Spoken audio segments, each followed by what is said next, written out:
is that the audiences themselves are redefined. Our general concept of encoder and decoder needs to be revisited. And as a consequence of that, no longer does the message go from the communication manager, i.e. the public relations professional, through the media and to the masses, but in fact they're jumping over and bypassing the media. And as a consequence of that, I suggest that the audiences themselves be being empowered. What you find in essence then is that some of our most seminal or most foundational theories need to be revisited, and we've heard a little bit of that.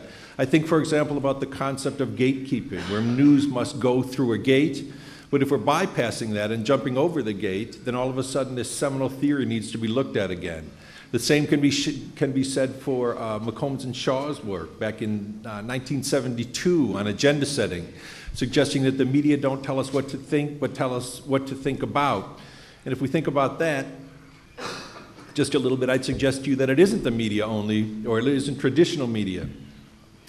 The two-step flow certainly is changing, because the concept of an opinion leader is no longer a prominent politician, a prominent journalist, a prominent businessman, but in fact an opinion leader may be an individual blogging, going peer-to-peer. So there's some empowerment shifts that are happening there.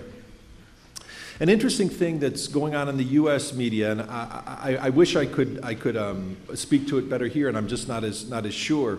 But what we're finding is that there's always been this concept, this claim of a liberal bias in the traditional U.S. media. And the data on that, as I've looked at them, support it in some ways. Without getting into a discussion there, let me suggest to you, though, that there's a number of relatively conservative or independent thinkers who are actually quite glad that traditional media are being bypassed, because it empowers them, i.e. a conservative organization, to bypass the biased media and move directly to audiences. We look certainly then, as we move from a micro to a macro level, we look at governmental systems and the changes that are happening certainly, and the opportunity we have for a robust sharing of information that equates itself with a healthy society. The seventh point, and I'll be finished up in just a minute, is one that I raised in my paper, where I gave a small anecdote, a small story about a child starving in Haiti. I was struck to learn that Haiti is the only country in the Western Hemisphere in which people still starve to death. And when I thought of the work in Haiti, I gave a scenario about a pop-up advertisement that came up. And pop-up advertisements are relatively new in the larger spectrum of things. And I talked about the ability of a Photoshop or a computer program that could alter an image. And so if that image of the starving child reaches the right person at the right time and is carefully constructed, what you find in essence is a tremendously empowering means through which to do that. The last point is one that I looked at in terms of ethics. And there's a discussion that I provided about the traditional thought of, does the mean justify the ends, and how these new technologies are empowering us to some degree, and speaking to that.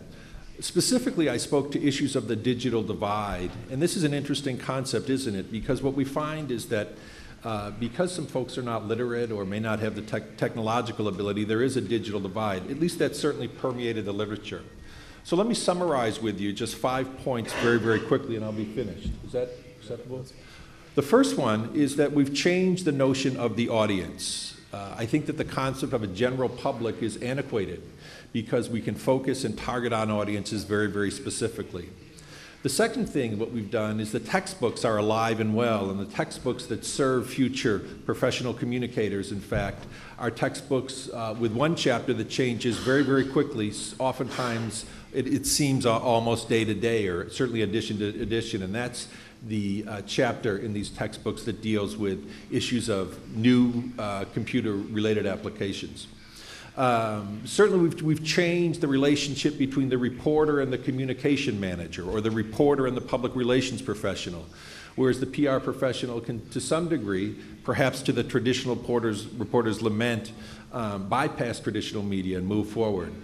Then we moved to this idea of the seminal theories. We heard a brilliant presentation from Alfred earlier today about defining theories, suggesting what the media do and what they cannot do. And so our seminal theories, gatekeeping, agenda setting, the two-step flow, may need to be revisited. And finally, we look at ethical dilemmas that come with the suggestion that what we're finding, at least to some degree, is that the technology has taken off much more quickly than our ethical frameworks have allowed us to deal with that. So with that said, the title of the paper that I've kind of come up with, which is slightly changed, is the intersection of computer management, new computer applications, and power. And again, I thank the folks here very much for your organization and your time, your friendship, your collegiality, and I look forward to helping you any way I can. Thank you.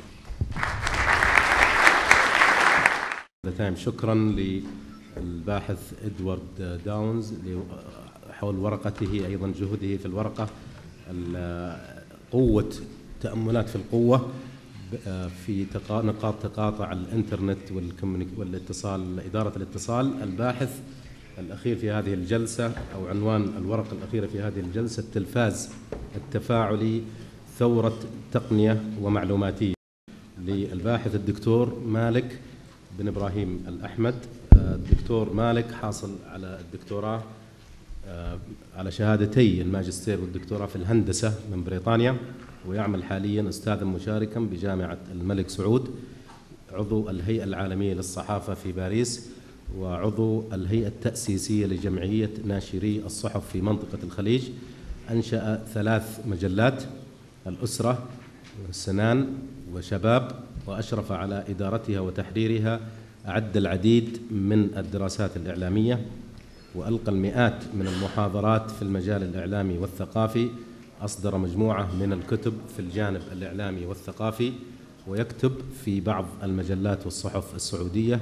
حاصل على العديد من الجوائز والدروع التكريمية والشهادات التقديرية. حقيقة أنا أشعر بالفخر أنه الأستاذ الدكتور في الهندسة الأخ مالك يذكرني يمكن ببداياتنا في نظريات الاتصال، يمكن في الخمسينيات، عندما بدأوا علماء الهندسة في إثراء نظرية الاتصال والإعلام بالإنفورميشن ثيوري، والمهندسين دائما معنا ولا زالوا.